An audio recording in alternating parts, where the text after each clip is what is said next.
I don't know where you want to start. You probably have a pattern for this. So I was born.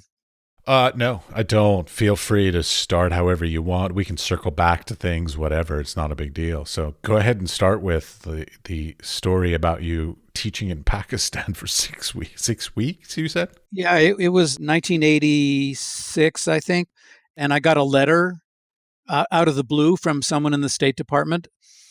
They run. I'm not sure what the program is called. If it's still around, I think it was called Arts America or something like that. I mean, the State Department and the Foreign Service is basically charged with making sure everybody likes us.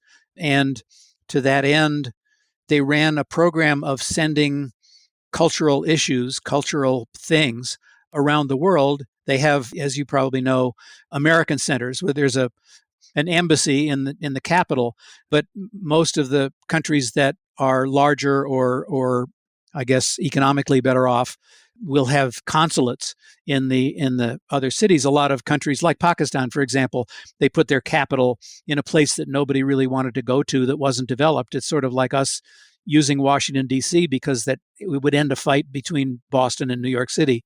So our consulates are usually in the place in the population centers, and they usually have a program. They'll have a library of books in English, and they'll have American movies that they show for locals. And the State Department would also import things like, for example, there was a big exhibition of Ansel Adams photographs that went around the world many times. And one of my friends in Boston was involved in the matting and framing and crating of it because they worked doing that for Polaroid, for example.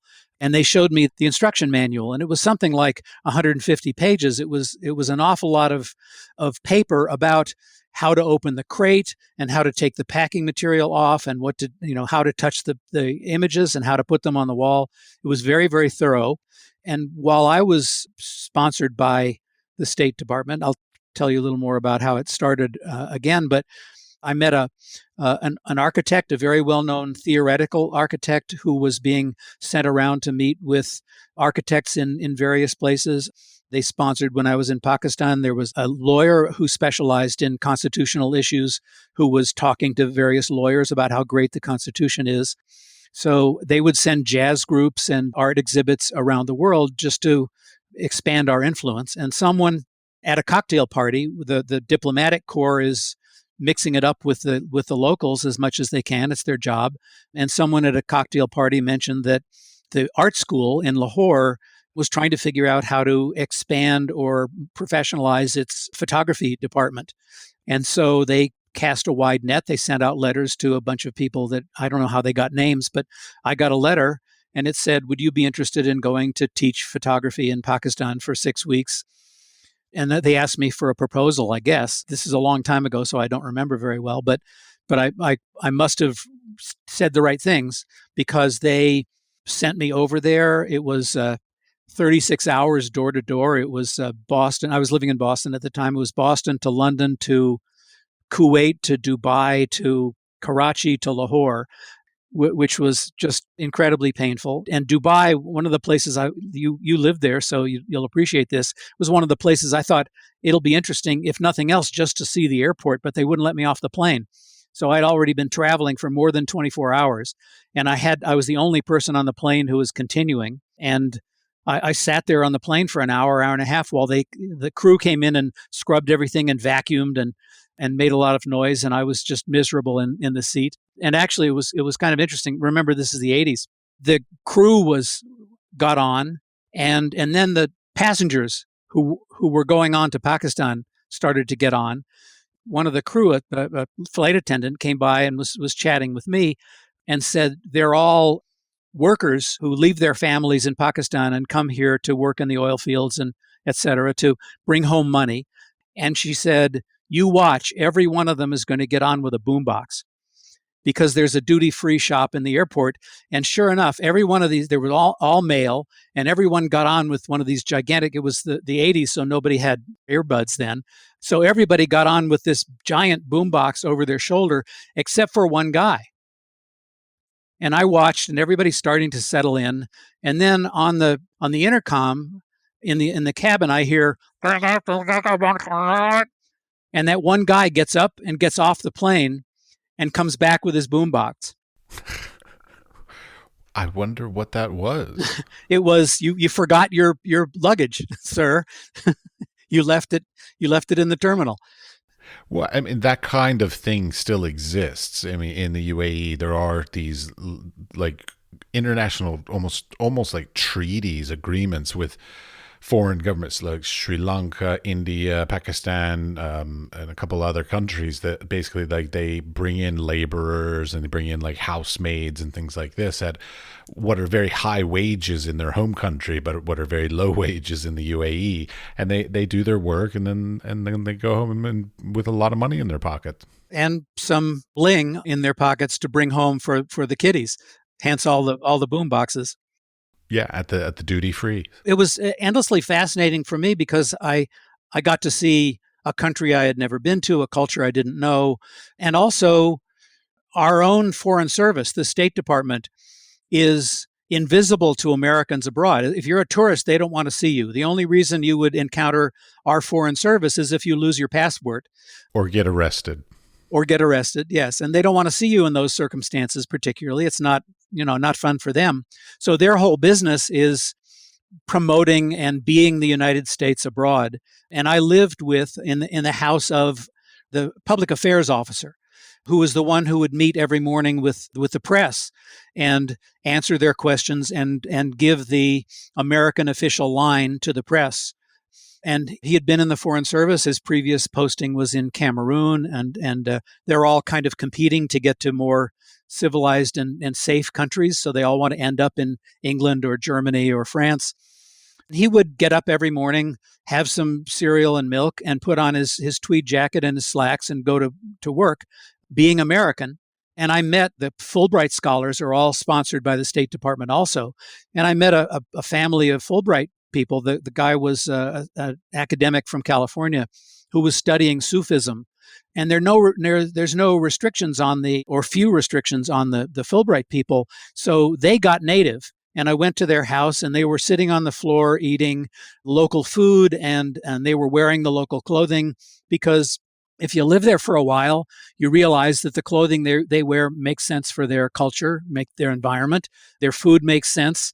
And the Americans that I was hanging around with, the diplomatic corps, they're not allowed to go native. And their postings only last for 3 years so that they're not tempted to adapt that way. So after 3 years, they go to another country or they go back to Washington, D.C. to reconnect with being American for 3 years, then they're sent somewhere else. So I was just as fascinated by the diplomatic corps as I was by the local culture. And the guessing game everybody has is which ones are spooks. You can never tell. All of them. I grew up in Washington, D.C., and everybody, I think, worked for somebody else. Well, you're not allowed to know, and it's a wonderful guessing game, but it remains a guessing game. I knew lots of people that worked at the CIA. So yeah, I actually one day I when I was a roadie and we went and set up a festival event thing at the CIA building. We had to go through full CIA background checks and all this kind of stuff. It was thoroughly frightening, quite honestly, because a number of the people that I worked with, I mean, we were all, we're roadies, we're drug addicts, we're, whatever, crazy people. And a number of the people that were employed with us were not allowed on. And they didn't tell them why. They just said, we are not giving you a pass. And they just turned them away. And that's all. Didn't cause a stink. Didn't even tell them what was wrong. They just said, we're not giving you a pass to come in. And that's it. I suspect that maybe I was checked out before they sent me to Pakistan as well. Oh, yeah. I was thoroughly vetted when I went to the United Arab Emirates as well. And quite honestly, I'm surprised I passed. Well, I have a history. I know for a fact I was under investigation by the Drug Enforcement Agency for like a year. They were doing like video surveillance on me, like the whole thing. So like I'm fully aware that there's a horrible dossier of me somewhere, but they didn't seem to find that. So chalk it up to good fortune. Yeah, I think it was because it was longer than 7 years since between the DEA and when I applied to go to the job. So I think the sort of statute of limitations sort of passed, I hope. I don't know. I guess. It might be part of another story, but I had a secret security clearance in my youth. So that might have made it a little easier for them to let me go abroad. You must tell more. Secret security clearance. That's amazing. It's part of how I became a photographer, which I sort of figure if you were going to ask me any questions, it would be, how did you become a photographer? It's a little tangled story, but I'll kind of start at the beginning. Well, okay, if you want me to do that, I generally actually start a little earlier than that. I'm actually interested in how photographers got created. So like, were your parents creative? So like, what did they do for a living? So like, what led you into even being creative and sort of down in your case, photography?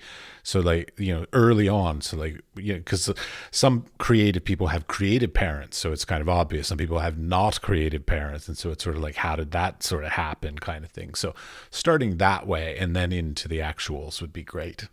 It does figure in. My mother was the creative one in the family. She was a musician, not professionally, but she played the piano very well. And my sister and I were encouraged to engage in music. And so I took piano lessons for a while, and then I played trombone in high school and in the high school band, and I made all state band, and then started playing the guitar and drums, and ended up in a rock and roll band in high school. And that was sort of my creative release. But my father was an engineer and worked in the aerospace industry. And I tested well in science and math when I was in high school, and I was a child of the 50s, so it was obvious that I was going to go become an engineer and help the United States win the space race. It was kind of Sputnik madness. And so I left high school thinking I was going to be an engineer. I went to college at MIT in Massachusetts, is what got me out of Arizona, where I was living, and onto the East Coast. And about my junior year, I did a co-op semester, which I guess today would be called an internship, where I spent a semester in Northern California working for Lockheed Missiles and Space Company in Sunnyvale, south of San Francisco, in what we now think of as Silicon Valley. And so I would get up every morning. I'd go to this place that had 20,000 employees and a parking lot for 12,000 cars. And people wore badges. There was a different color badge if you were a salaried employee or if you were hourly. So there was a kind of status separation immediately, a class system. And I wasn't doing anything very interesting. There was only one person that I ever thought was particularly interesting at the place, who I only ever saw at lunch. I would walk from one big building to another big building to get to the cafeteria, and I would see out in the far reaches of this giant parking lot some guy taking his lunch hour out in the middle of the parking lot playing the bagpipes. And I thought, well, maybe there's a chance for individuality here anyway. But what I began to realize was that I was surrounded by people who were, this is during the Vietnam War, I was surrounded by people who were building bombs and missiles for the war effort, and I kind of didn't like it. And I was spending my weekends in San Francisco hanging around with people in Haight-Ashbury, and going to hear the Jefferson Airplane and the Grateful Dead in the evenings. So it was a little bit of a conundrum for me. And one of the things I did while I was there was, going back a step, my parents had gone to Europe for the first time and came back with a present for me, which was a little Rollei 35 camera. It was a very compact 35 millimeter film camera. And I remembered my engineer dad and I would do things. One time we would take apart the lawnmower, or one time we set up a darkroom in a bathroom and we developed film, and those things would last a few weeks and then we'd go on to something else. And I remembered that when I was 12 that I could develop film, but I didn't remember how, so I thought I would take a class. And I signed up at something called the Mid-Peninsula Free University. And it had this Xeroxed catalog that included classes like mind unfucking. But there was also a beginning photography class. So I went to the first meeting of this class, and it was up in the hills in a log cabin. And I remember most people were wearing boots and jeans and flannel shirts, and the teacher was also in boots and jeans and a flannel shirt with a beard, and he was holding this little yellow and black book in his lap, talking about how all of the knowledge about photography came from this book. And this man was the god of photography who wrote this book, and that we were going to study that book and learn about photography.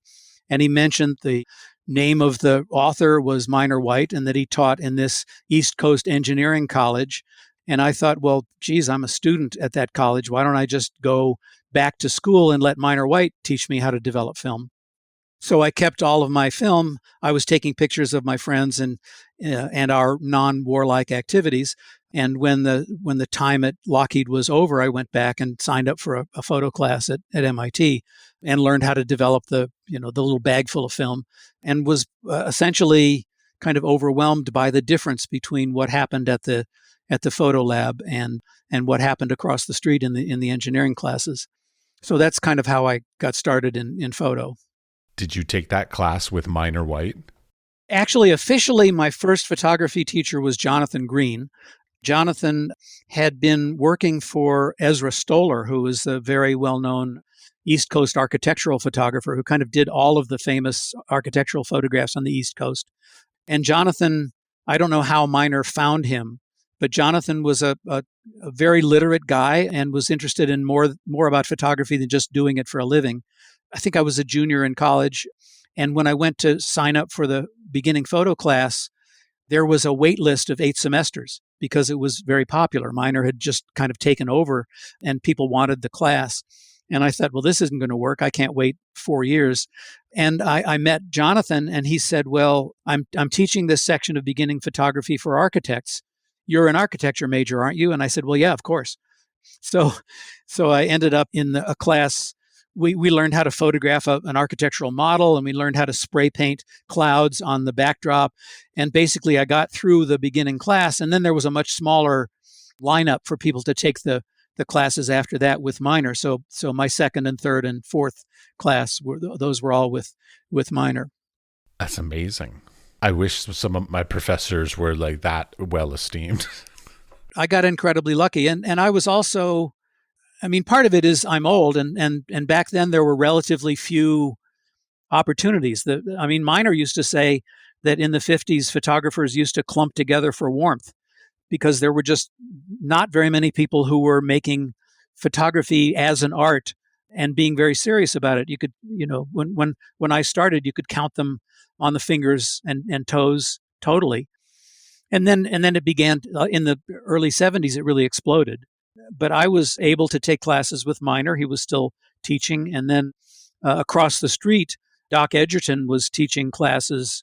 I took a class called Photographic Science, which was, in fact, photographic science. But Doc Edgerton made all the strobe photographs of bullets going through playing cards and breaking balloons. And he was extremely well known for that in the photo world. But Doc was a professor of electrical engineering. And he thought that the photographs he was making were entirely for the benefit of people who want to see some science in an easy way to grasp. So he didn't think he was an artist. He was using photography for its basic functions. So I took a photographic science class, and it's a good thing. I mean, you couldn't be a student at MIT without taking too much math and too much science. So I could deal with the calculus and physics that was in that class, whereas Minor was, talking about poetry and offering classes where people would, in critiques, you would, instead of talking about a photograph, you would respond by making a noise or a sound to a photograph, or you would make a motion or a gesture to a photograph. So the two of them couldn't have been further apart. And I got a start with a foot in both camps, and I was very fortunate. Well, that sounds like a great foundation to allow for your own endeavors to sort of arise from whatever influence you got. I don't like it when school has like all the professors are of one oeuvre, and like so you just don't get exposed to enough different styles and different things. So like that sounds amazing. Yeah, and I was doubly fortunate because I went to graduate school at Rhode Island School of Design right at the last of Harry Callahan and Aaron Siskind teaching there. They both, just after my group finished, they both got the benefit of the Center for Creative Photography in Tucson buying their archives. So they got a lump of money, and Light Gallery put together an investment group and bought a big bunch of their photographs. So suddenly they had income that they could depend on for the next 5 or 10 years. And both of them said, I'm out of here. And just like virtually everyone else decided that maybe they wanted to be artists the way that they had always thought they wanted to be. Well, that's a fascinating thing because, like, on your website and in bios I've read about you numerous times, you continually use the phrase that says you're an exhibiting artist who uses photography. I love that. I think I stole that from you years ago because I used something very similar because there's this debate on the term sort of like photographers often aren't artists and artists often aren't photographers, and the whole mix up of like the misunderstandings between that, because all too many times like people would be like, hey, what do you do? And I would say I'm a photographer, and they'd be like, oh, I'm getting married soon. And I'm like, no, I am not a fucking wedding photographer. I'm a photographer who's an artist. And so like it's really hard, and trying to create that delineation for the general public to understand is something I wish more people would work on, I guess. Fortunately, I presume fortunately, I am somewhat insulated from that because I'm an academic. I exist in an academic program. I'm teaching photography in an art program. Where the photo program at the University of New Mexico, where I teach, has always been highly ranked. It's well known as a good program for graduate students in photography. And as a result of that, we get people coming from all over to study photography here. And many of them, I correct them every time. They say in the photography department, and I have to stop them and say, we're not a photography department. We're an art department. We're a photography area. And my colleagues are painters and art historians and printmakers. So photography is very well integrated in my world into the rest of the arts. And we don't hear that quite as often. Every once in a while, I'll get an email from someone out in the public that thinks that I can recommend a student to shoot a wedding. I don't usually give them a lengthy answer because I would be a little bit abusive about how they're trying to be cheap about it and get very inexpensive help. And you can't do a wedding over again if the pictures don't come out, and you really need to hire a professional who's done it before. And most weddings that I've been to, if they've got a little string quartet playing in the corner and a photographer taking pictures, the people in the string quartet started their instruments when they were 4 years old, and the photographer probably started when they were in high school or college. So there's a disconnect, I think, in terms of what people think of the medium. This is not, my phraseology at all. Lots of people use the same analogy, but a camera is the equivalent of a pencil. You can use a pencil to write a shopping list or an angry letter or the great American novel, and the camera is essentially the same kind of tool. You can use it for so many different ends that you shouldn't confuse all of them with the same user. Yeah, these days I actually use it as a shopping list because I'll photograph things so that I don't have to write them down or remember what I have to buy. I'm like, I'm out of this thing, and I'll take a picture of that thing. Yes, that's been interesting for me. I'm old school, so I started with film, and I never would have imagined, because it's really a kind of a pleasure, but it's also a pain in the ass to have to develop the film and then go in a darkroom and make a print. And you would never think of using it for some so humble a purpose as taking a picture of your shopping list, because you'd spend hours rendering it so you can walk into the supermarket with a print. So now people use their phones for so many magical and inventive ways of incorporating pictures into their lives, which is sort of why there are billions and billions of photographs floating around now. It's daunting. It is, yeah. But I want to get to something like, okay, I want to say, to me, you're like a photography god guru. You're the master. Like, I literally, my first introduction to photography was from your books. So I learned on your books. I have used your books in my curriculum for my university teaching for the past 15, 20 years. Like, to me, I'm just like, oh my God, it's Jim Stone. Like, you're the masterful. But what I want to know is like, was that a good idea or a bad idea? Because like I sat down at one point, I was thinking, I'm like, okay, I love your books, and I love a lot of the other books that are instructional out there, and I think they're really great. But there are some gaps in there that I kind of wish there were some other instructional sort of criteria for. And I thought about producing a book, and then I'm like, well, wait a minute. If I produce a book, then I become the bearer of the lightning rod of, like, if I say anything wrong or do anything wrong, or if I do anything differently in my own practice, suddenly I'm like not following my own rules. And I feel like that it's sort of a mixed blessing being the guy who wrote like the Bible for how to learn photography. It is a bit of a burden. It's not quite as extreme as you make it out to be. And I'll tell you, I guess, both sides of that. The good side that should make you a little less worried about deciding to be my competition is that It's not going to happen now, but yeah. the books that I've done, the instructional books that I've done, other than the first couple of them, actually the first one I think was 1979 or something like that, and it was daunting, scary to me that a few years ago they reprinted it, and on the cover it says 35th anniversary edition, and I thought I don't want to know that. That's not. It's a reminder of something that I'm not all that happy with. But the others have all gone through several editions. One's in its 10th edition now, and one's in its 12th edition. And every time there's a revision, the book gets sent out to people who use it to teach. They select a half dozen or so people who have adopted the book for their classes. And they send out the 9th edition and say, we're going to do a 10th edition, and ask a bunch of questions about what's good and what's not good, and what does it cover and what does it not cover. So there's a continual response circle that is very, very helpful in terms of saying, what does it need, and what's being left out that's a problem, or is there anything that anybody can find that doesn't sit well particularly. I remember the edition when you first included digital. Like, I remember that transition from like the all film, and then the next one suddenly had like, I think like 3 chapters on digital. And I was just like, who cares about this digital crap?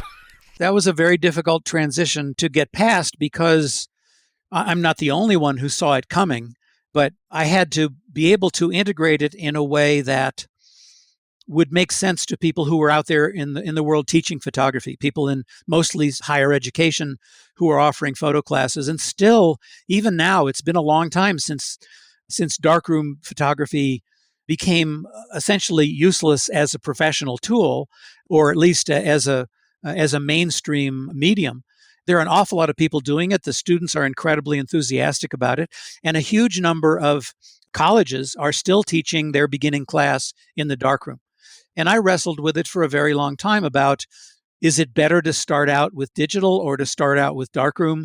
And as far as I'm concerned, it's moot. You as long as you learn the fundamentals of the medium and treat it as a tool, like we were talking about, as a tool for some kind of expression. I don't myself care, and we teach both sides of it in our program. But I did have to do something that served the academic community, that served the people who are teaching. And so one of the books sort of became half and half. That's the big book that has everything for everybody. And it's got view camera and non-silver and digital and traditional darkroom. And it's just a big, fat, expensive book. But the smaller versions of it that are called a short course in photography, if I can put in a plug here, I divided it so that there is also a short course in digital photography. So there's a darkroom version and a digital version for people who are teaching a 1-semester class in one or the other. I've owned those books as well, yes.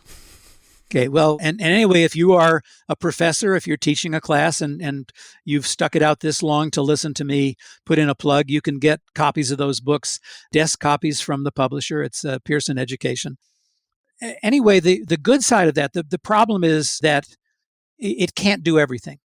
In my own classes, I realize that there are 3 parts to what someone is going to get out of the class or retain. And one of them is what you're saying in the class, what you tell them. And another part of that is what they do. And another part of that is what they read. So I would give assignments, say, read this part of the book. Here's what you need to try. And so I would talk about the particular issue and not present it in the same way that I put it in the book. And other professors even more distant from me in terms of what they talk about in a classroom. So the book is an adjunct to the classroom. It can't be complete. It can't communicate what's great about photography because it's obviously limited. But having said that, one of the things that I am very aware of is that what I put in the book to a large extent influences what people think about the medium. And I'm extremely careful about that and have tried to expand the representative examples. Some of the examples come from the professions. Sometimes I'll put in a wedding photograph or a portrait photograph or a editorial photograph or a reportage, a photojournalist's work. And sometimes it's work by, and it's my particular interest. I have a lot of work in it that are by self-conscious artists or by people who were photojournalists who were making such great photographs that they've been incorporated into what we think the art of photography is. That's the blending of the borders is one of the more interesting parts about it. So I'm very careful about the images that I include and who makes them and when they were made, because it's a very important kind of first exposure by a lot of people to what serious photography is all about. And so the quality of those examples is extremely important. Well, that was one of my youthful goals. Like I remember, again, like I read your book backwards and forwards for decades, and because, not only learning the photography medium myself, but then having to teach it. So I had to like almost memorize it in many ways. But I like, as the little egotistical artist that I was always like, oh my God, it would be so magnificent if I could get one of my pieces as an example in Jim Stone's book, which I apologize, by the way. I keep calling it Jim Stone's books. Barbara London, Jim Stone, and now John Upton also. Yes, I can tell you a little bit about the genesis of that. John Upton, the late John Upton, he passed away this last year. I'm sorry. John and Barbara started the big book. The first edition was Upton and Upton because they were married. It was John and Barbara Upton. John was also a teacher at Orange Coast College in California. And eventually John kind of left it in Barbara's lap to do the work. He had a teaching job and a lot of other interests. And Barbara brought me in as a co-author. And so she and I were co-authors of the Short Course books. John had nothing to do with that. Now, maybe 10, 15 years ago, essentially Barbara retired. She is in her 80s now. And there were a couple of editions where Barbara's the best. She's not all that connected to the world of photography. I pay a lot of attention to who the interesting artists are and what's going on in photography. But Barbara is the best editor I've ever met. So I would finish a chapter and send it to her.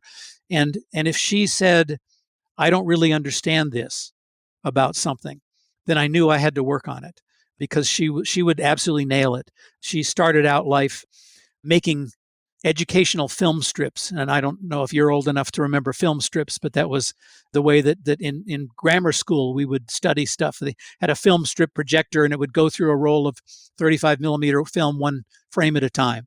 Yes, with the little ding that says move to the next slot. Yes, exactly. I was there. Yes. So Barbara was extremely logical and very precise about how you move from one concept to another and link them in a linear fashion. She's very, very good at that.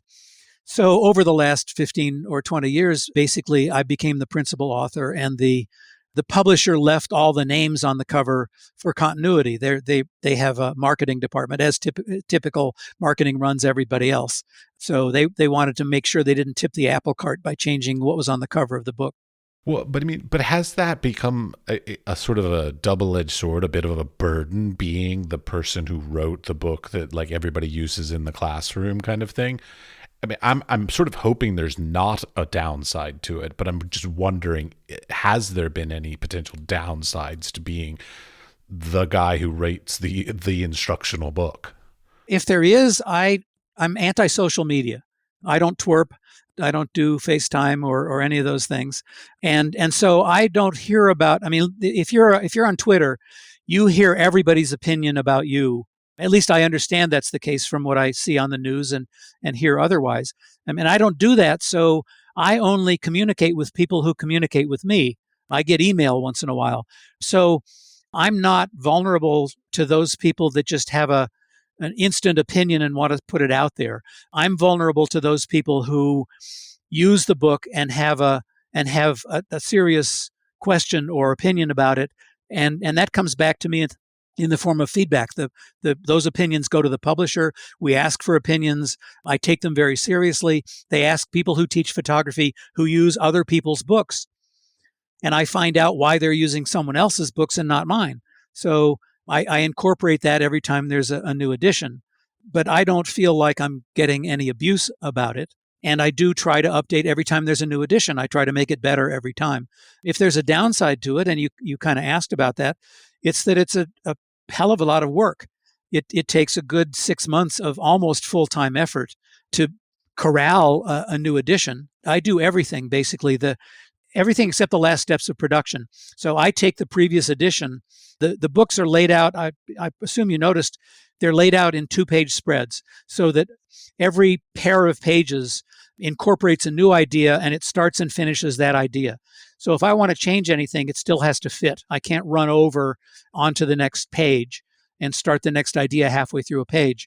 So I'm very fussy and obsessive about, I work in InDesign. I take the previous edition, the production files, and I will shrink or enlarge a picture very slightly. I adjust things so that the columns end up even.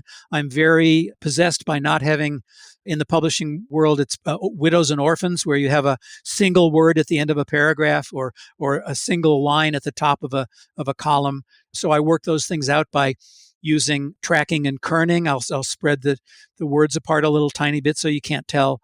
And so I'm completely involved in the design and layout of every pair of pages in the book. And it's a huge amount of work. So not only do I have to figure out what's happened since the last edition in contemporary photography and incorporate that and deal with, in order to get permission to get a photograph in the book, I have to deal with an artist or an estate or a museum or a stock agency.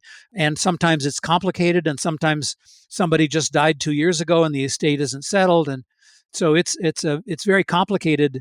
Even the part that a normal author would have about, here are the words and these are the pictures. So I do all the permissions and I do all the layout, and it's a lot of work. So, I don't want to try to engage any sympathy, but I have a full-time teaching job. I have responsibilities to the students. I'm a practicing artist, and I have a young family. I've got school-age children too. And so something had to give. And for me, the one thing that I could more easily let go of was the sense of needing to put my pictures under everybody's nose.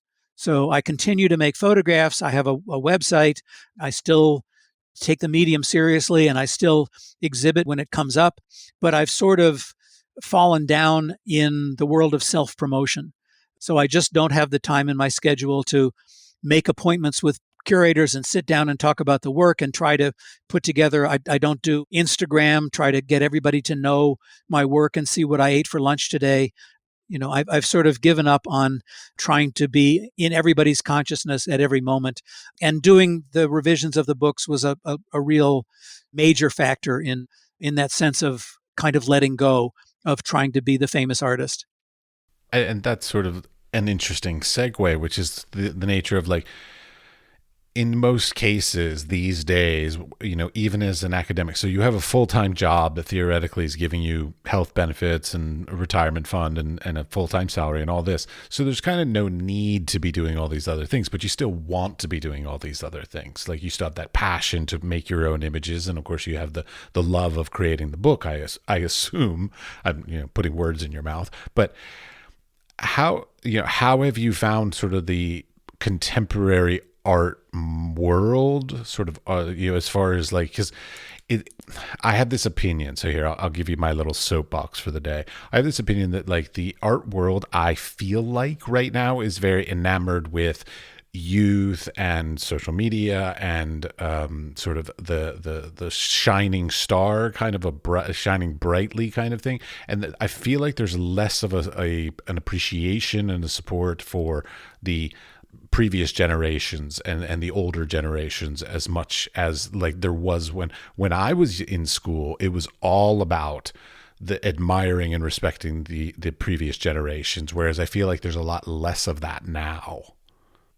That's my soapbox. Well, I think it's natural.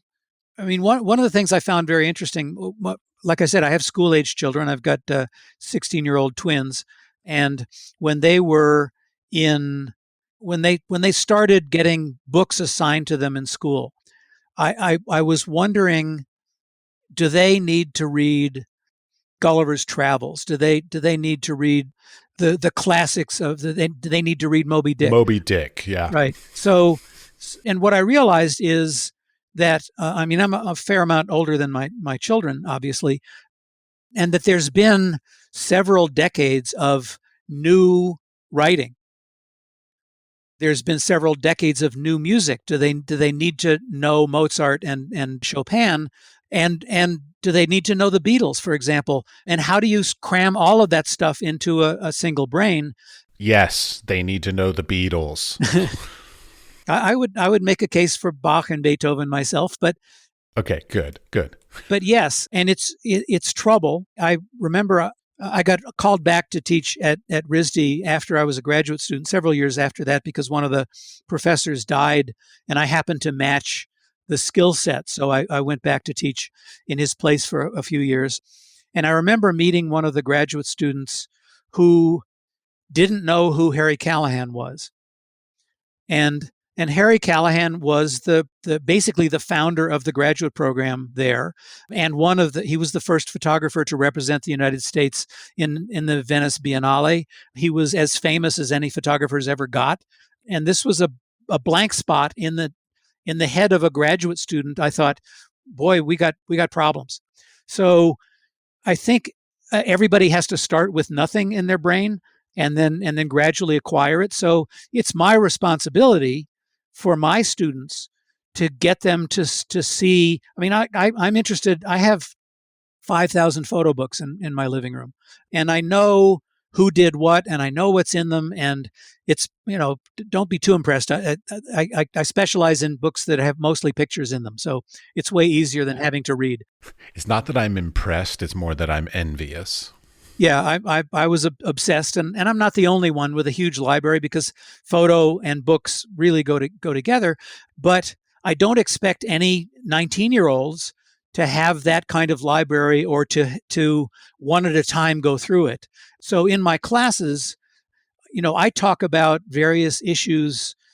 As an example, I'll give my students an assignment about taking charge of what's in the picture. Alan Coleman called it the directorial mode. So all of those people that basically build something in front of the lens in order to make the photograph. And so I give an assignment like that, and then I show my students slides of Laurie Nix and Gregory Crutzen, people who actually assemble stuff. Erwin Olaf. Yes, Erwin Olaf, he's in my slide group. So I'm able to show them 20 or 30 people, and I show them 3 or 4 pictures each. It takes 45 minutes or an hour of class time. And it pleases me when they write down those names. One of the great things about our program, we got started with a very early with an MFA program in photography. It was started in the 1960s, and there was only a half dozen places in the country at most where you could get an MFA then. And so the early people, Van Daren Koch and Beaumont Newhall and Thomas Barrow, they were very much aware of, first of all, the importance of seeing real objects. So our museum has a 10 or 11,000 print collection going back to the beginnings of the medium. And our library has had people telling them, buy this book, buy that book. So our students can go into the library and look at a huge set of the history of the medium, which means I don't have to loan my own books out, and I'm glad of that. I haven't lost any. So my students can write down a few names, and they can go into the library or online, because it's there too, and begin to familiarize themselves with the high points of the medium.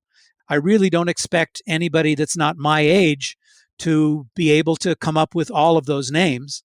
And I'm kind of losing my ability to do that myself. I remember the pictures, I remember everything about it, except the name will come to me in 20 minutes or tomorrow. Or in the middle of the night. Exactly. But at least I'm getting my students started on getting a kind of overview, and eventually they will have that kind of grasp on who has done important work in the medium. And if we're lucky, they will incorporate all of that into their own work and make some strides to better it all. Yeah, like I had the luxury of growing up in Washington D.C. with the Smithsonian and all the other museums, the Corker and all these kinds of places, and I also had the incredible luxury that my father's a priest, and so one of our parishioners was the head curator at the National Gallery East. And so, as just a joke, she was like, "Oh, if your son ever wants to look at some artwork, just have him come by and ask for me." So I went running to the National Gallery, and this is something that like a lot of people in the public don't know. Museums, like if you make an appointment with them, they will literally let you go in the back storage if they have it in storage and easily accessible, and let you like sit there with a piece of art like intimately in a way that like you would never experience in an exhibition, and that sort of started me down the path of like, oh my gosh, it's not just this, but because I was able to like lift up prints and look at the pencil marks on the back and all the little notes that they wrote and all this kind of stuff, and it was magnificent. And this is something that like even today I don't take advantage of it as much as I probably should anymore, but like it was such a great thing to be able to go beyond the surface sort of experience of just seeing it and actually seeing a little bit more of the process that went into it, and the as I said, like the notes that they had on them and stuff. And I loved that stuff. So like I wish more people would be taking advantage of some of these great resources and opportunities that are available, like your amazing library and your amazing collections of stuff. So that's my 2 cents on that. On that note, just this last week, I took a class into the print room of our museum. I sent the curator an email in advance and said, how about bringing out some of these things? I mean, everything is basically in storage if it's not on the walls of the museum itself. But with a little forewarning, they'll bring out 20 or 30 pieces and put them up so that my students can see the real objects. And they'll bend over backwards to accommodate students. You can, if you're a student here or someone in the community, you can send them an email and say, I'd like to look at this or that. And they're very, very pleased to do so. Like I said, we have a 10 or 11,000 print collection that goes back to the beginnings of the medium. The 19th century is very well represented in our collection. And when I was starting out, like you, I was in Boston, I went down to New York, and I would barge into the Museum of Modern Art and go into the door that said photography and say, hi, can I look at some Edward Weston prints? And they'd say, sure, kid, sit down. And they would bring out a box of Edward Weston platinum prints and put it in front of me and then leave me alone. And those prints are all worth $500,000 or $1 million now. And one of the differences, I think, between us and them now is that the Museum of Modern Art probably has a backlog of people wanting to make use of the print room, and their people are busy. So in order to get access, that kind of access, back when I started, nobody would knock on their door. And these days, I think you need to give them a little heads up. You need to make an appointment, maybe a week or two in advance. Maybe you tell them about the research you're doing or get a letter of recommendation. But we're in Albuquerque, New Mexico. We're a little off the beaten path. And so our museum is just incredibly eager to get people in to use the resource that we have. So it's a huge advantage. Our graduate students, we get graduate students who don't feel like they're cheating themselves because they're not in the middle of Manhattan. If you're a graduate student in Manhattan, you can drop into all the galleries and say hi to the person sitting at the desk that has no influence. But you at least feel like you're in the middle of the art world. And for a lot of people, that's such an incredible distraction because there's art everywhere and you can't keep up. And our graduate students come here because they can get into the studio and they can concentrate on their work for 3 years. A lot of programs are 2. And I think our graduate students appreciate that sort of middle year where they're not either trying to get adjusted or looking at the door and figuring out what to do next. They actually can burrow into their work and work incredibly hard on it. But that's one of the advantages of our program, is that they're not horribly distracted. We get visitors in to make them feel like they're connected, and we sometimes take them on field trips to LA or to New York to feel like, there is way too much to see. But our print room, our museum, is one of the great benefits of that, because it's not overwhelmed by that kind of pressure. I haven't tried to go into the Met or the Modern and look at their print collection recently, so I don't know if they'll let you in just by knocking on the door. But I'd guess it takes a little more than that. But like I said, curators are, and you said it actually, the curators are eager to share their collection. That's their job, is to know the collection and hope that other people are interested. Absolutely. So, okay, what about teaching these days? Now, I haven't been in the United States in 10 years now. So, like, what's the sort of state of academia in general? Because, like, I hear bad stories, I hear some positive stories, back and forth. It depends on who you talk to. Well, first of all, you ought to visit. There's some stuff to see in the United States. I'll trade places with you for a little bit. I'd love to spend a while in Prague. Not right now, you wouldn't. Our COVID numbers are like literally the highest of the entire pandemic as of today. Yeah, and that for the last 2 years now, almost 2 years, has really been the dominant story. And it's really hard to kind of talk in an informed way about what's happening in academia or what's happening in tourism or what's happening in anything else, because it's all in flux and it's just changing from week to week. But the academic programs, I haven't heard that a lot of places are eliminating photography. A lot of our graduate students end up in teaching positions. We don't want people to come here to get a credential to teach. That's the wrong reason to start a graduate program. We want them to come here to be better artists and to kind of work with a posse that will give them feedback that'll help them become better artists. But we have a really good track record for people leaving here and getting into academic positions. And as a result of that, I write a lot of letters of recommendation. People apply for jobs, and I have to write and say how terrific they are, or to be straightforward about it, what I try to do is to illuminate something about them that's not obvious from the materials that they send in. That's a bit of a challenge. There's no reason for me to tell somebody about their artwork because they're looking at their artwork. Why would I be presumptuous enough to tell somebody why their art's good?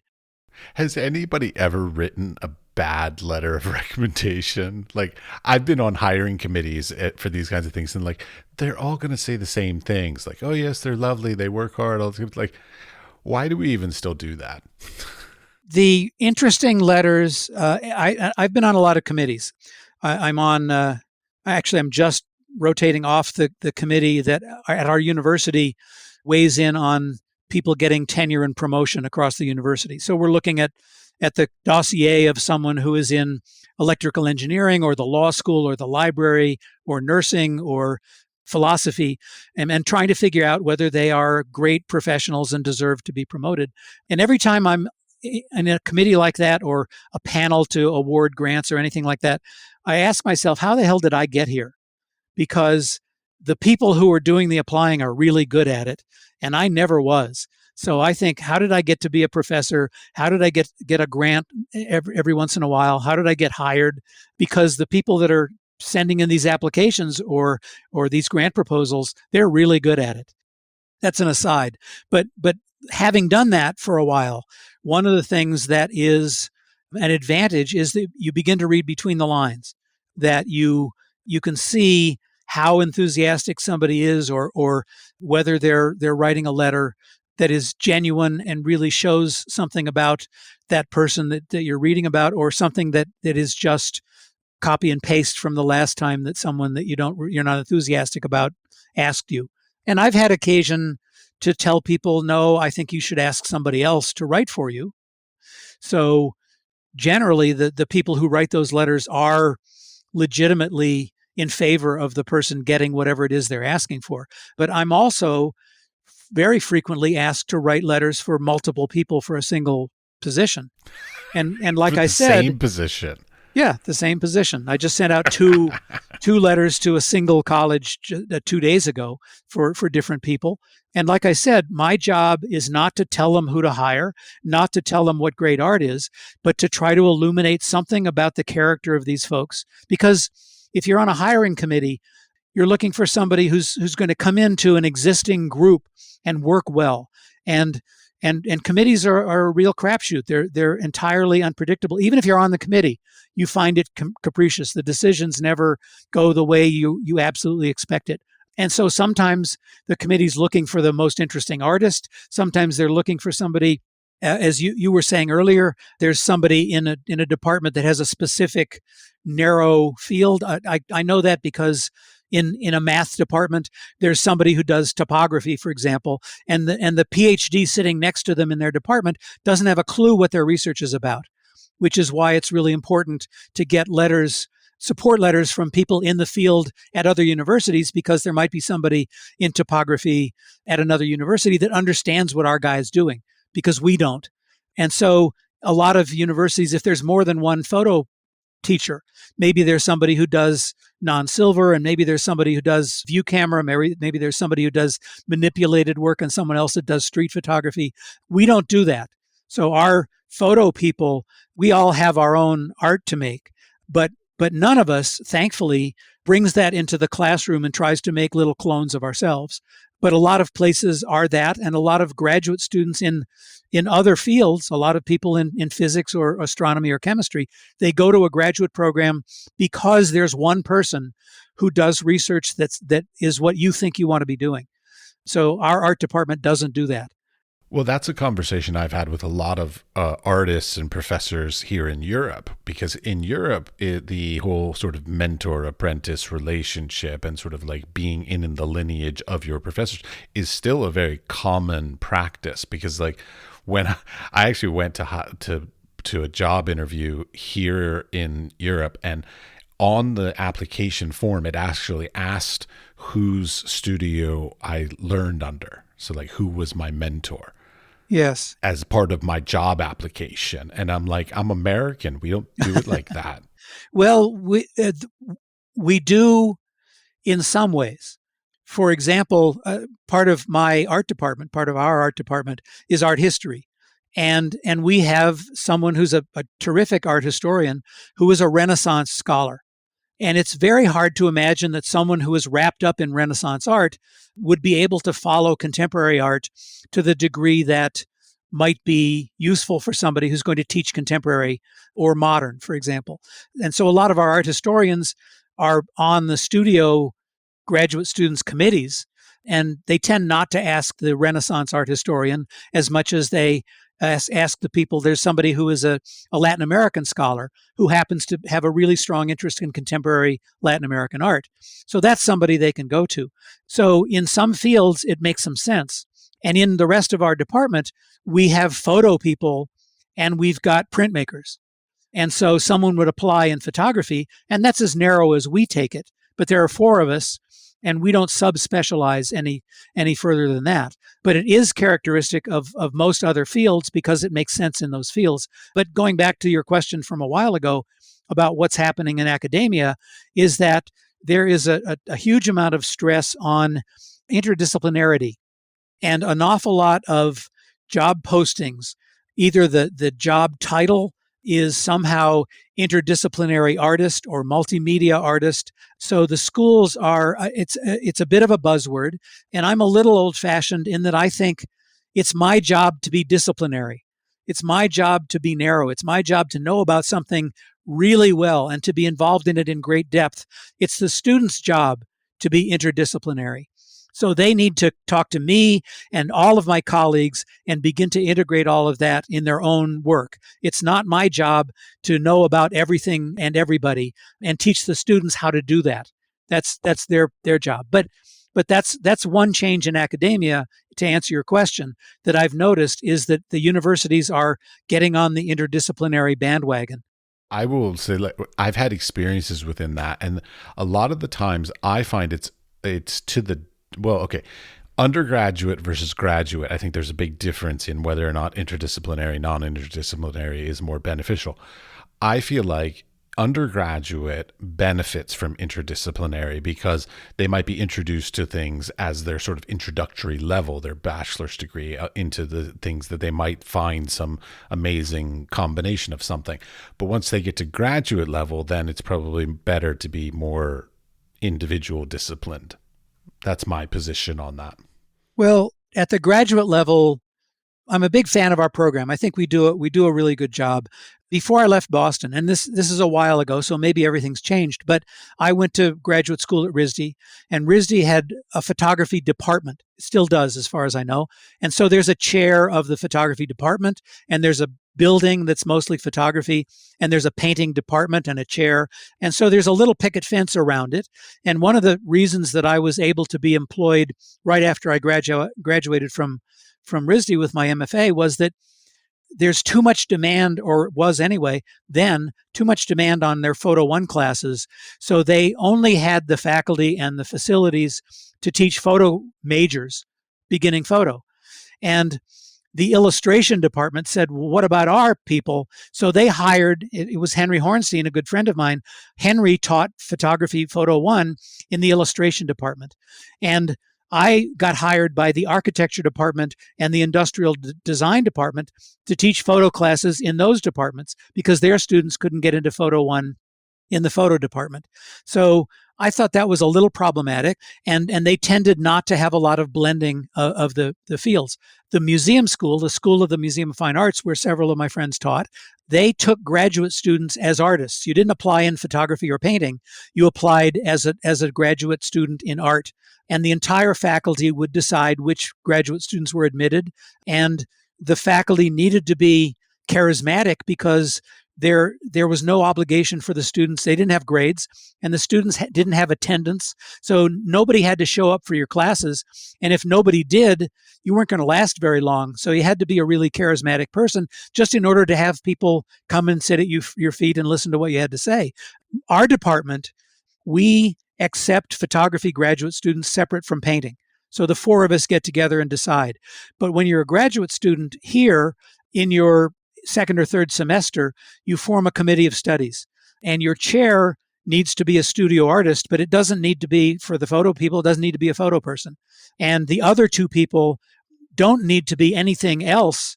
They can be faculty at other universities, other people in the university. One person needs to be outside the department. So they have to get somebody from physics or American studies or women's studies or something. I usually encourage them to find somebody whose academic field is aligned with what their work is about, because we encourage our students to have their ideas lead the medium rather than the other way around. So whatever their ideas are, whichever direction they're going, they can find somebody who can make some comments on that or give them a reading list in that field. But only one person needs to be studio art on that committee.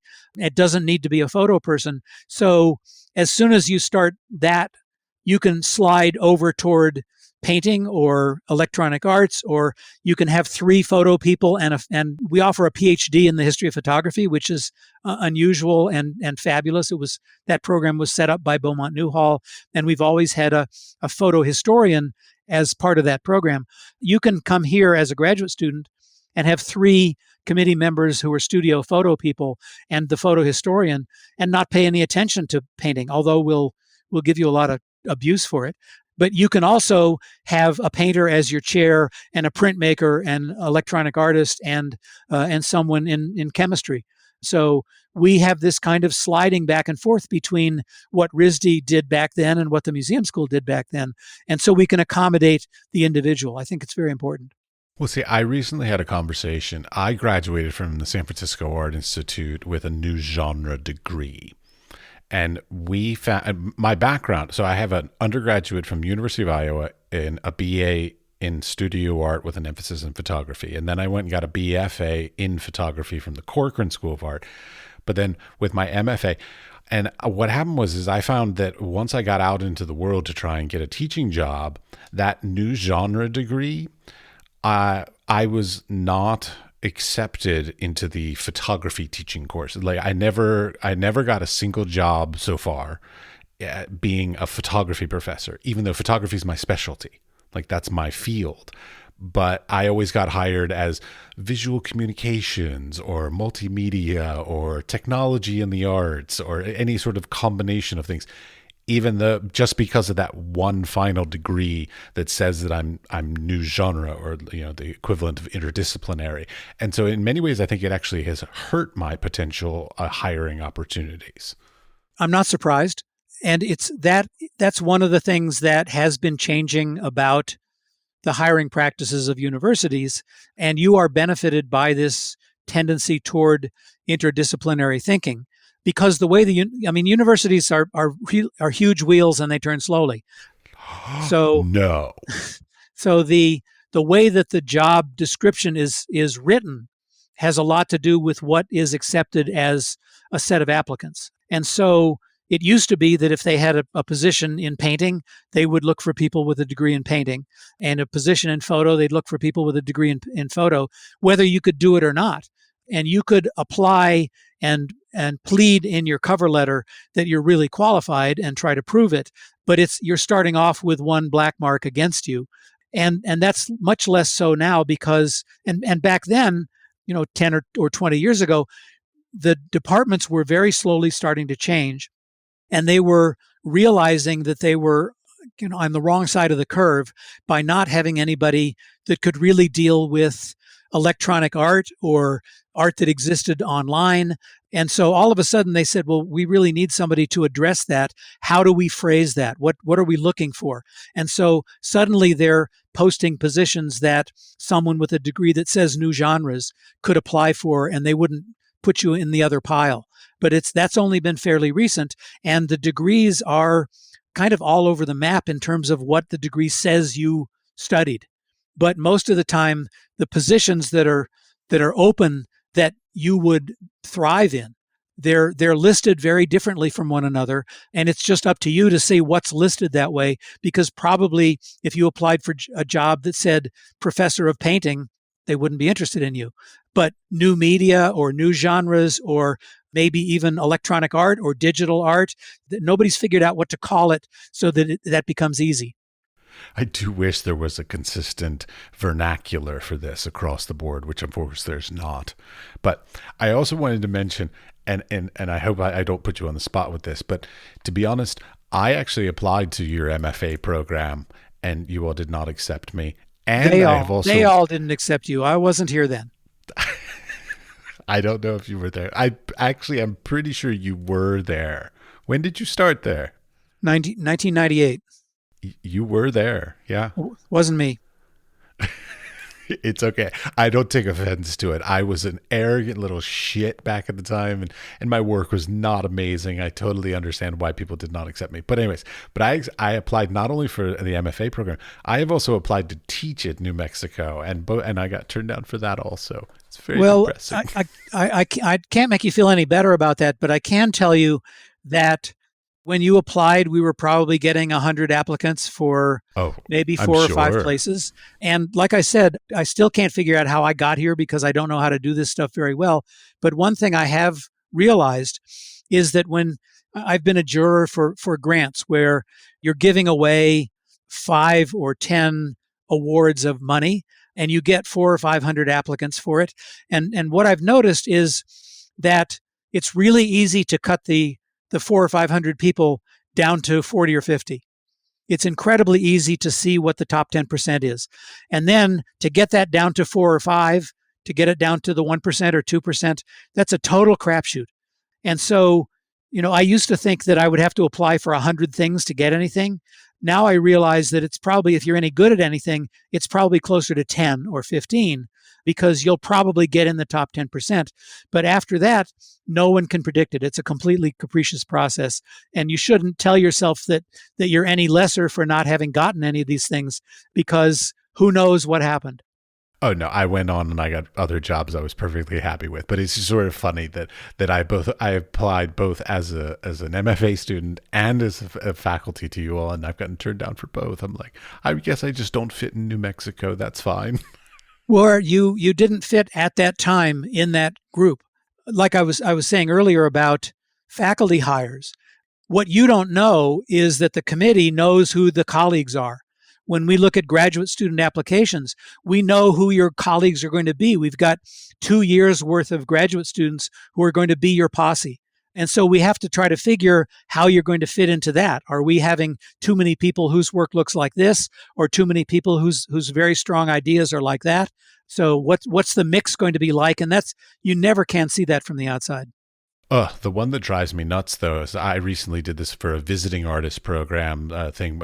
A school wanted a visiting artist for a year, and I applied, and I realized as soon as I applied, I was like, God damn it, they already knew who they were going to hire for this job before they even put the call out. But of course, as with state-run schools, legally they had to publicly do the whole thing and go through the whole rigmarole. And they just sort of wasted my time that I had to apply, even though they already knew who they were going to hire. And I'm just like, ugh. I have to say, just in our own defense, I have never seen that happen here. And we are, at least in photo, we are painfully aware of, and this is another long conversation, we're painfully aware of the remarkable class system that exists in most universities between full-time faculty and adjuncts. So in photo, we have a policy of never having anybody teach more than 2 or 3 classes as an adjunct for us. So usually we will give those, if we have a class that's loose, we will give it to somebody that was an ex-graduate student who's still in the community to get them a full-time or an after MFA line on their CV to help them get the hell out of here. But we do not have anybody who's been teaching here for 8 or 10 years who starts to feel like they really ought to be in on the decisions and that the university owes them something. I was in that world in Boston for a long time, and I understand it completely. So we don't do that, and we have never, in any of the committees that I've been on, had an internal candidate. But like you suggest, it's rampant, and you can never tell. I know. The whole hiring process. I mean, I remember the last time I went through the whole hiring process, and I think I sent out like 42 applications and only got like 2 interviews. And it's such a crapshoot. Like, you just never know, because you don't know what they really wanted versus what they wrote, because sometimes the things that were like publicly put out were written by the HR department, not actually written by the department doing the hiring. You never know. And like one time, I'll tell you here's a horrible story. Right after graduate program, so this would be 2002, 2003. I was interviewed by a school in I'm not going to say this where the school was because it's a horrible story, but I went down to the school, and they flew me all the way down there. I was one of the top 2 choices, and went through the whole, touring around, meeting everybody, the whole thing, went to a barbecue, all this. And the dean of the department turns to me, he goes, "I love you and I wish we could hire you, but unfortunately we have to hire a woman." It's illegal to say that, but having been on the other side of that, when I look at a department that is 90% white males, I think there's a little bit of a problem here in the role model department. And that has been a little tough the last few years. It's been a little tough on us white males. And it's really hard to talk about it. But I understand where it's coming from, and I understand that it needs to be addressed. And life ain't fair. I was never upset with them. Yeah, No, it was never unfortunate upset. of the guy to tell you that, I think. In hindsight, I thought it was a great life experience to have that happen. So like, I don't hold anything against him for it, and I don't hold it. And it's just sort of, at that time, it was the way of the world. And at that time he could legally say that, but of course now you couldn't legally say that, but yeah. Yeah, I'm kind of surprised that he was ever legally allowed to say that.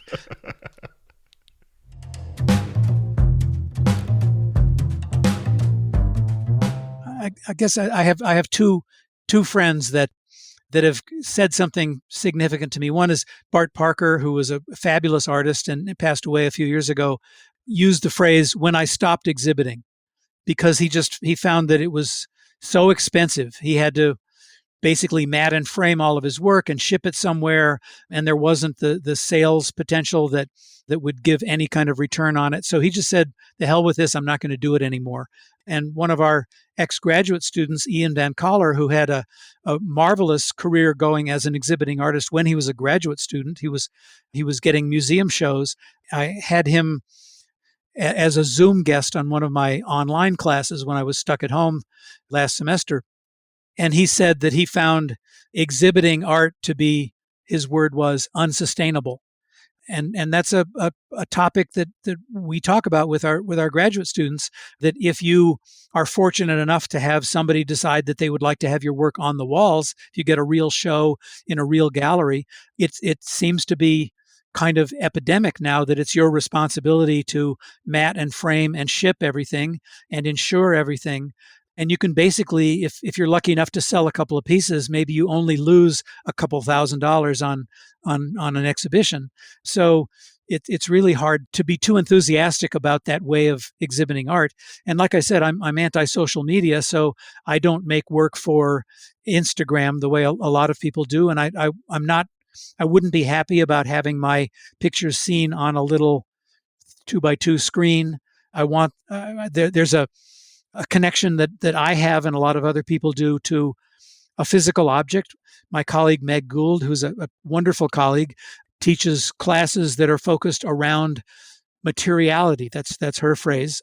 So the materiality of artwork is significant. That's why our museum has a great print collection, is because the people who taught here and founded the program thought that graduate students needed to confront the objects that the artists were actually making and see it the way the artists actually saw it, instead of back illuminated and small and fleeting on a little tiny screen.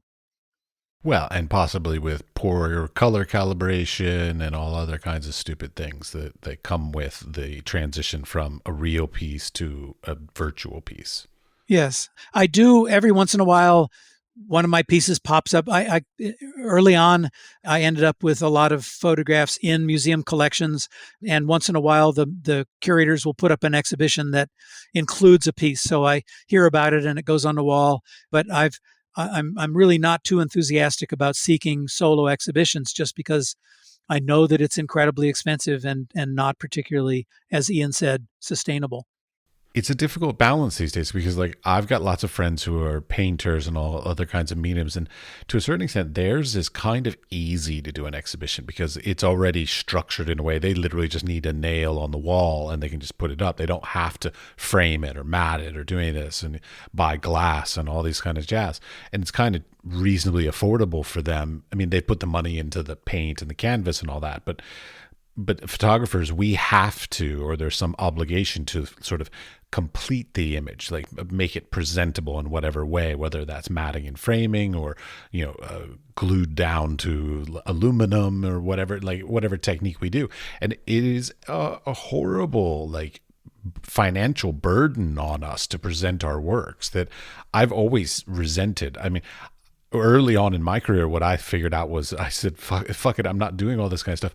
So I actually learned woodworking.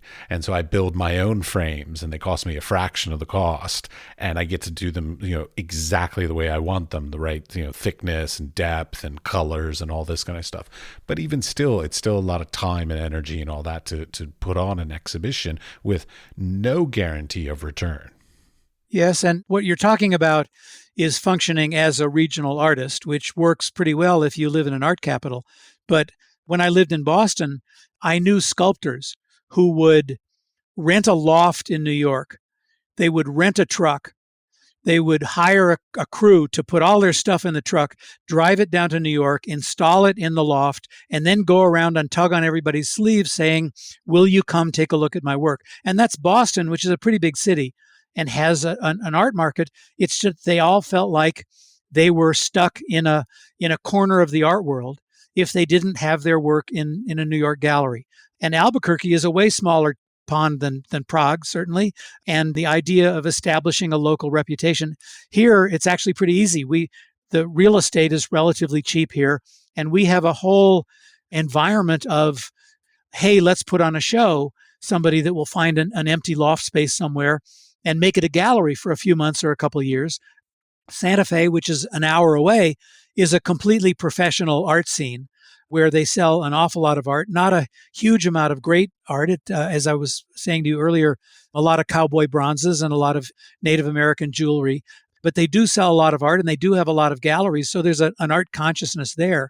But Albuquerque isn't that kind of place. And anything outside the state, any place that you might exhibit in is at least 400 miles away.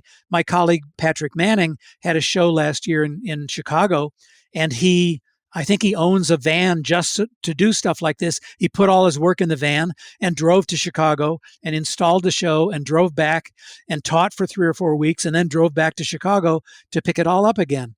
That's basically what you have to do if you want to have exposure outside of your local community. You either have to pay for shipping, which is a phenomenal expense. Plus, you've got to build crates, so you need to be a little crafty about it. I feel sorry for anybody that doesn't have your woodworking skills, not just the frames, but building something that will hold the stuff and not get it broken in transit. Yes, I could build a lovely crate as well. Yes. Somebody should do an exhibition of art crates. Maybe it's already happened. I remember back in the must have been in the 1980s. Carl Baden, who was he's a excellent Boston artist, was the curator at a little art space in Cambridge, and he did what, if I remember the title correctly, International Artists Resume Exhibition. And he got resumes from all the artists and put them up on the walls. There wasn't any work. It was just resumes, because he felt like, this is the way we represent ourselves. We have to do this. We spend more time putting together the resume than we do making a new piece of art. So I thought that was a brilliant exhibition. Maybe crates. Oh yeah, that's one of my pet peeves. Yeah, I love containers and like how because I've been talking to like glass artists and all these kind of and and preparators at museums, and like I'm fascinated by the way the things are secured, and like I would love to see an exhibition of like the storage crates for art, but not the art. Absolutely. Yeah, I think that's sort of right into Louise Lawler's territory. Yeah, there you go. All right. Last little thing would be, because you are the guy who writes the book on photography, and you are what's your full title? No, you have a really lovely title now. At school? Yes. Distinguished professor. That's it. Distinguished professor of photography. That's the last thing before they nail the coffin shut. Is that equivalent to like at other universities where they say like professor emeritus? Is that no, same? Emeritus means you've retired. Okay, that's what I thought. Okay, good. Okay. Depending on the university, you may have to apply for it. In our case, after you retire, you have to get the department to vote that you become professor emeritus, and I think it lets you keep your email address or something like that. For some people, you're allowed to keep an office, or you're allowed to keep your mail going there or something. There's some advantages to it, but not much. But most universities have something like Regents Professor or Distinguished Professor that is a sign of somewhat more accomplishment than full professor, which is the end of the line for the teaching track. What? But okay. But do you have tenure at least?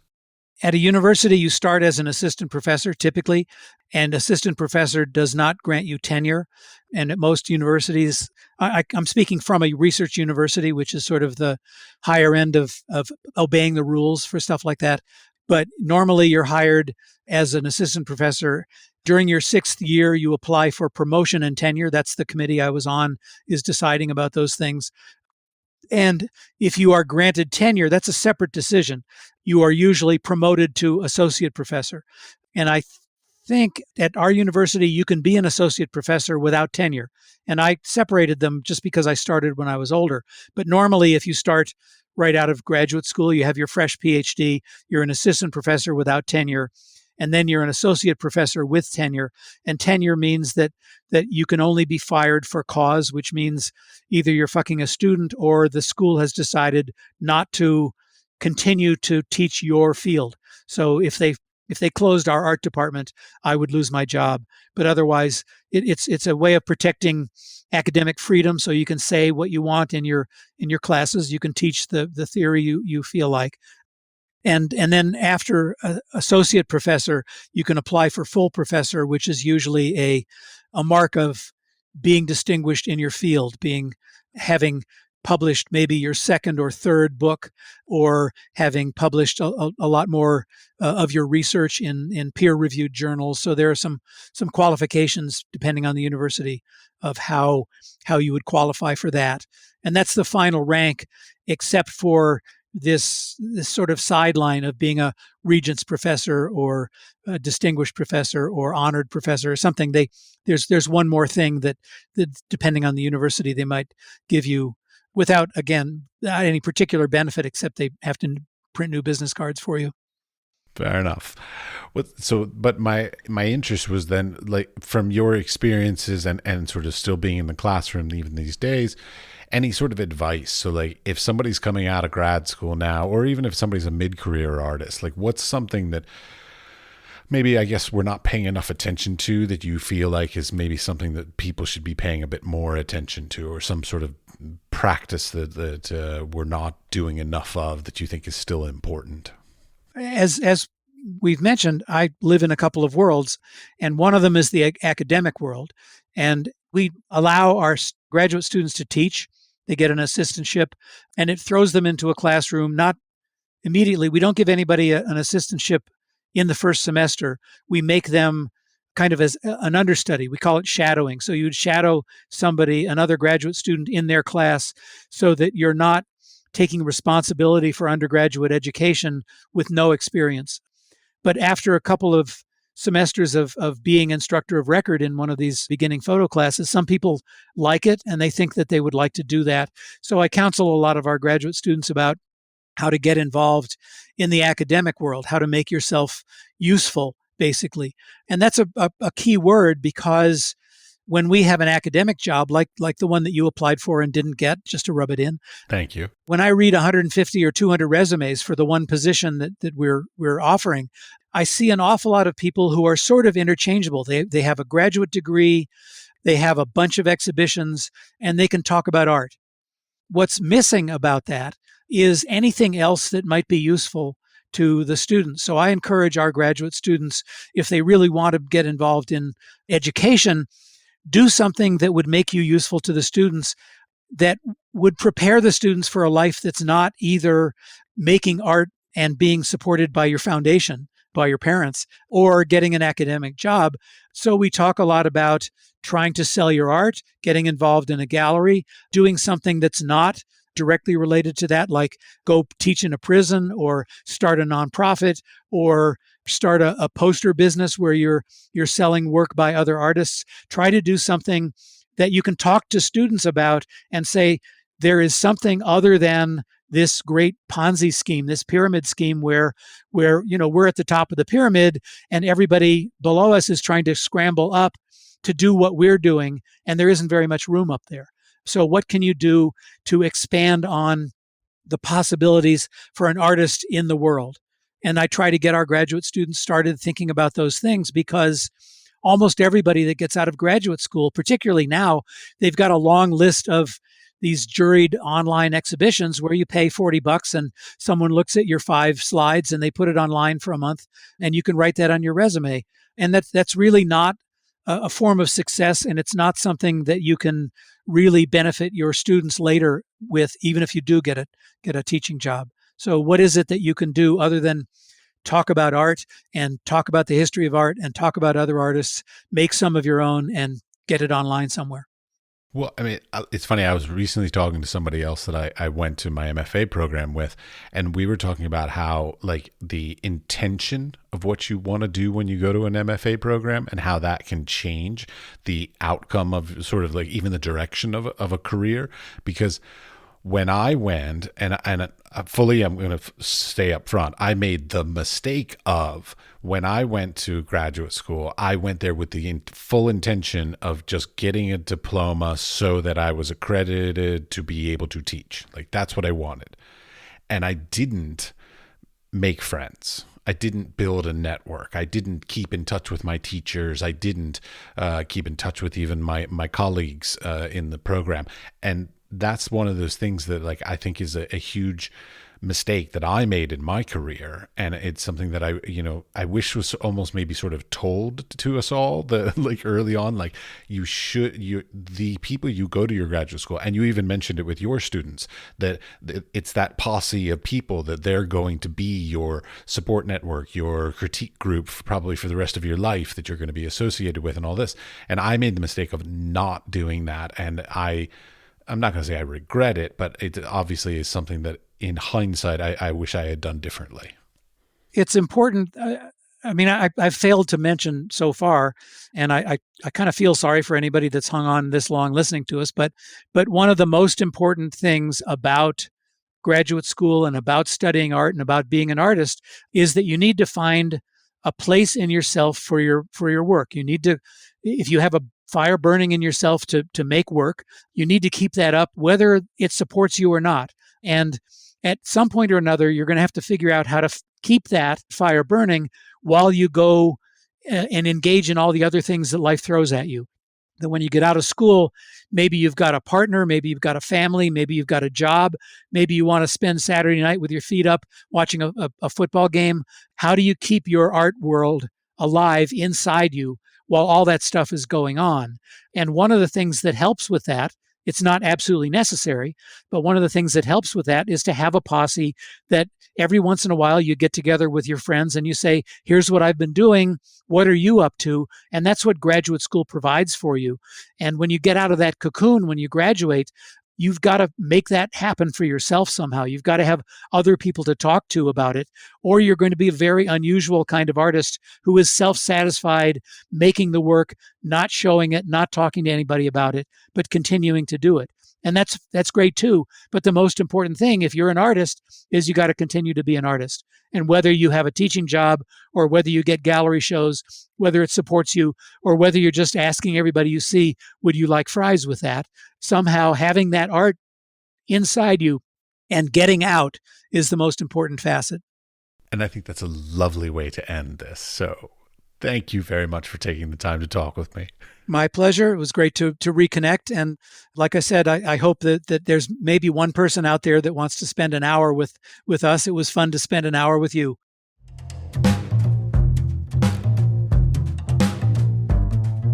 Thank you very much for listening to The Complete Conversation. We would appreciate it if you would share the podcast with your friends, family, coworkers, studio mates, anyone with an interest in the arts and creative endeavors. The building and strengthening of the arts and creative community is at the core of our mission for this podcast. They can subscribe on Apple Podcasts, Spotify, or wherever you get your podcasts. We are produced by 5014. The audio was edited by Mickey at CushAudio Services, and the music was created by Pete Bybee.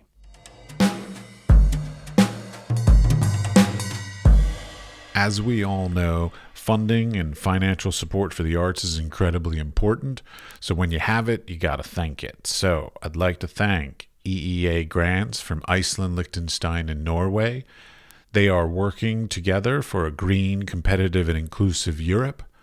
And I'd also like to thank our partners Hunt Kastner in Czech Republic and Kunstsentrene i Norge in Norway.